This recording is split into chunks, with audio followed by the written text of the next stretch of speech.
Picture this. It's 6 p.m. after a long day of school, and you're looking on the Roblox homepage for something interesting to do. You recently got into this hit anime called Jujutsu Kaisen, and you're looking for a game to fulfill your Jujutsu Kaisen needs, but as you look around, you don't really see anything. You see a whole lot of slop and blue lock games, until you find it. Jujutsu Shenanigans. Now at first you're excited. Shenanigans? I like shenanigans. I'm a funny guy.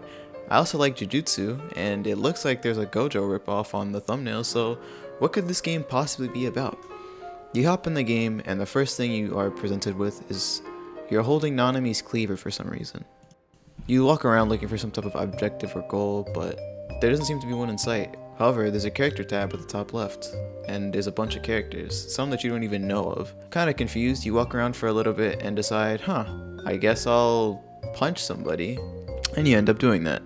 But then you realize, you've punched the wrong person. You are then subjected to the worst jumping in your life. The only thing coming close to this was the jumping that Mahito got from Nanami and Yuji. After getting killed, you were presented with two options. A, leave those two people alone and call it a day. Or B, keep coming back until either A, they get frustrated enough that they leave, or B, you get frustrated enough that you blow up your laptop. And with those two options in mind, you come back. Again, and again, and again. And then you realize, wait a minute, I'm not even having any fun. That, my friends, is the Battlegrounds genre summarized in a nutshell. It's no secret that the Battlegrounds formula has taken over Roblox, with there being multiple different iterations for any anime that you could possibly think of. I mean, not even limited to anime sometimes. It could range from cartoons to literally anything, from what I've seen at least. And quite frankly, I am sick of it. I think Battlegrounds combat is probably the worst combat system on Roblox. Only rivaled by Arcane Odyssey's hold T aim combat system, which Arcane Odyssey could really be the best game on Roblox if the combat wasn't garbage. But that's besides the point. Today's whole video is pretty much just going to be me breaking down why I despise Battleground combat and what game I think does Battlegrounds the best and what I think could be done to improve the genre as a whole. Because while there are charming things about Battlegrounds combat, there is a lot more bad than there is good in my opinion. And let's just get straight into it. So first things first, I'm going to talk about what I despise the most about this type of combat, and it just kind of boils down to the inherently passive nature of all Battleground games. See, my biggest issue with Battlegrounds as a whole is the fact that the most effective way to play is to literally just hold F and stay out of attacking range.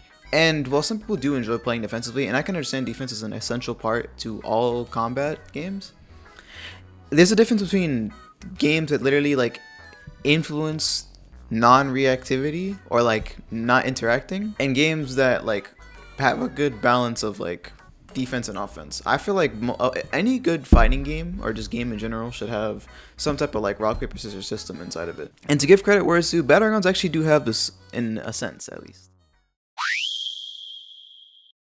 Most, if not every Battleground game has this exact same formula. You have your M1s, your skills, blocking, your up tilts, down tilts, and front dashes. For those who are unaware, M1s typically continue combos or start combos. Skills typically either A, extend combos or bypass block. And blocking is just used to typically either A, catch front dashes or stop someone from M1ing you. While in theory this is a good, triangular system, M1s beat skills, skills beat block, block beats M1s.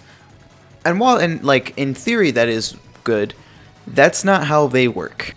See, the way blocking works in Battleground games, at least, is the fact that it's not 360. Blocking in Battleground games have kind of like a 180 or like horizontal line in front of you. Whatever hits you, whatever hits in front of you will be blocked, but anything that hits you from your side or behind you, you're liable to get hit. So the method that most tryhards use, or any competent player would use, is they will A, side dash around you and proceed to hit you with the most devious M1 combo known to man.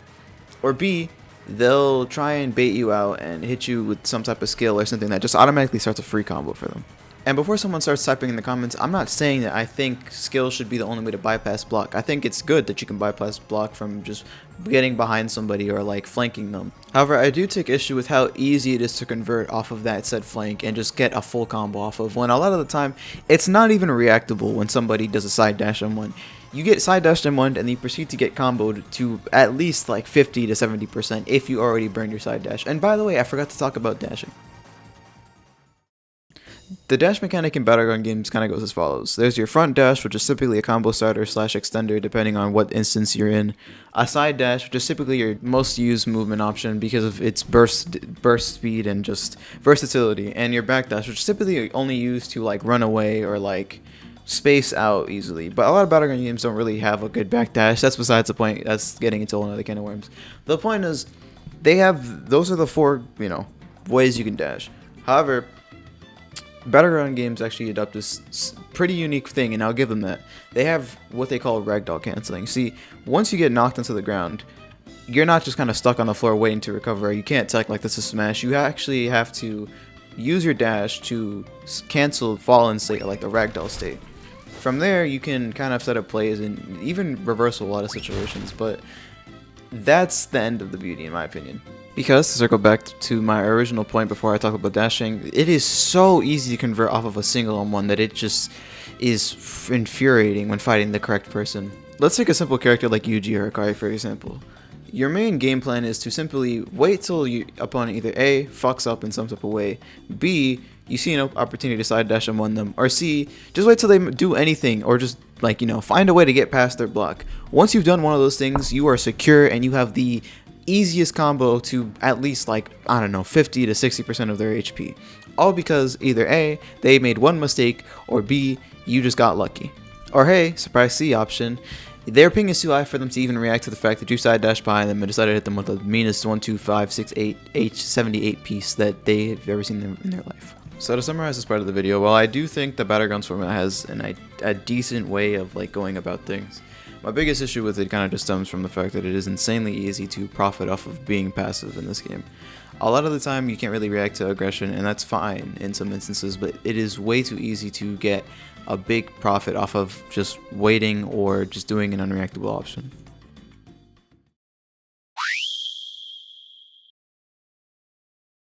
The game that I actually think does the Battlegrounds formula the best is a game called Cyberpunking that only averages 36 players currently and is made by the YouTuber Burbingish.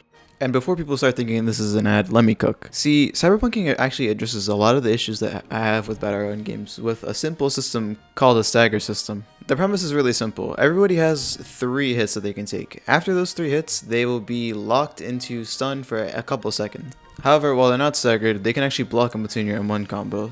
But that doesn't mean M1s are completely useless because A, they build up stagger allowing you to combo for longer, and B, they apply pressure and still do pretty good damage. And if those 2 things weren't good enough, you can actually still do the down slam on the uppercut, which are the special M1s that every Battleground game has. However, to distinguish them from just generic M1s, they guard break, but they're way slower and easier to react to. All these small tweaks in the grand scheme of things actually alter the combat a lot, because it goes from you trying to cash in on one opportunity to you actually being able to fight back in just any situation. Actually, by adding more defensive options, inversely, it actually influences offense more, and I think that's amazing for the Battlegrounds formula. So to conclude, I think Cyberpunking actually does Battlegrounds the best on the Roblox platform, and it's a real shame that it doesn't have more players. It addresses a lot of the issues I have with the passive nature of a lot of the combat that is just inherently meta in Battleground games, and also introduces a lot of systems that I think make the combat a lot deeper outside of just the execution for combos. Personally, if you have never tried it out, I would recommend Cyberpunking 100% because it's just a really fun experience, especially because it isn't limited to just the whole Battlegrounds formula. There's a bunch of different game modes, and it's a really fun game. Burbingish really cooked when it came to just making this game as a whole. But yeah, man, that's my opinion on Battleground games. The conversation continues with you, as my boy Read My Soul says.